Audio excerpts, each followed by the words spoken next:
Hi, I'm Grandpa Beck. And I'm Grandma Beck.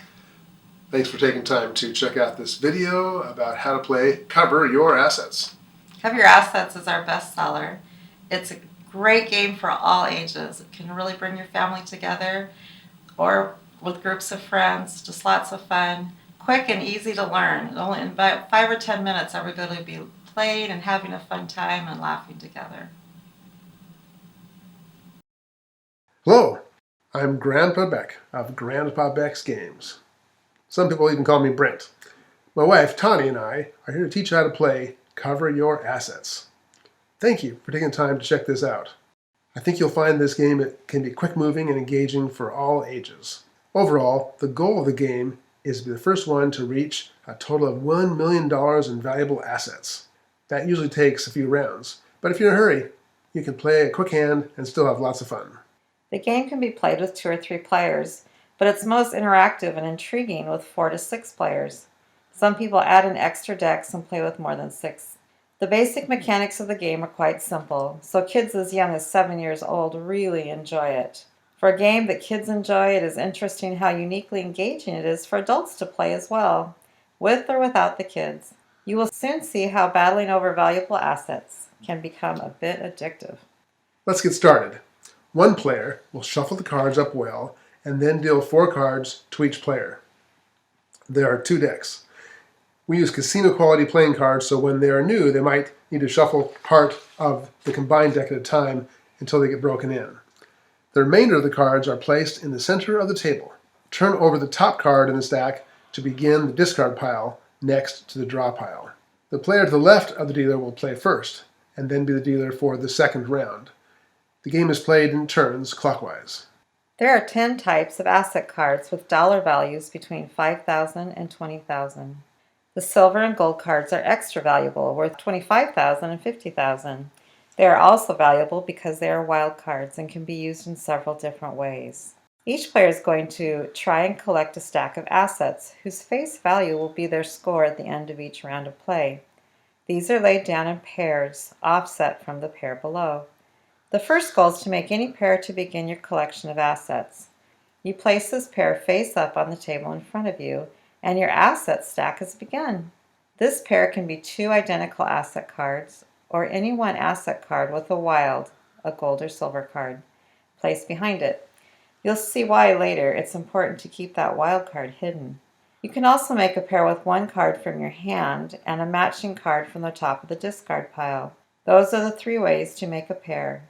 2 matching asset cards from your hand, 1 asset and 1 wild card from your hand, or 1 card from your hand and the other from the top of the discard pile. Cards are always laid down in pairs. If you happen to have 3 matching cards, you still only lay down 1 pair, not 3 cards. Later, you will see how having that extra card in your hand can be very handy though. Also, wild cards can only be played behind another asset card, not played as a pair by themselves.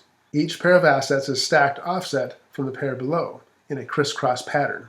That's 180 degrees if you like to be technical. The first set that each player lays down is safe. No one can take that set from you. Also, you can't attempt to steal another player's top set until you have 1 set down. Usually, if you have 2 choices for a first set, you will want to play the higher value one. But if not, just play what you have as a first pair and get in the game.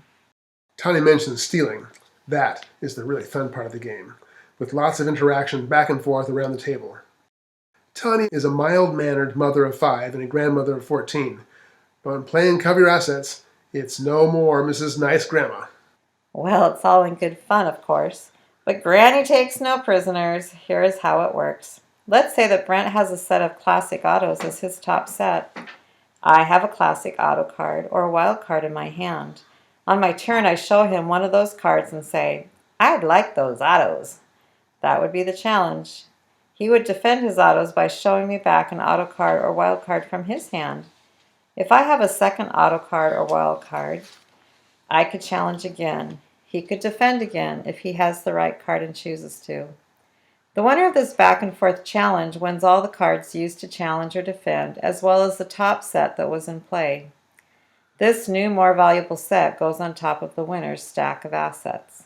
On the other hand, if he was not able to defend my initial challenge or decided not to defend it, I would have taken his top set, added my card to it, and then made it my top set. Every time a set is stolen, the value of the top set involved increases and becomes more of a target. This is a unique key to the game.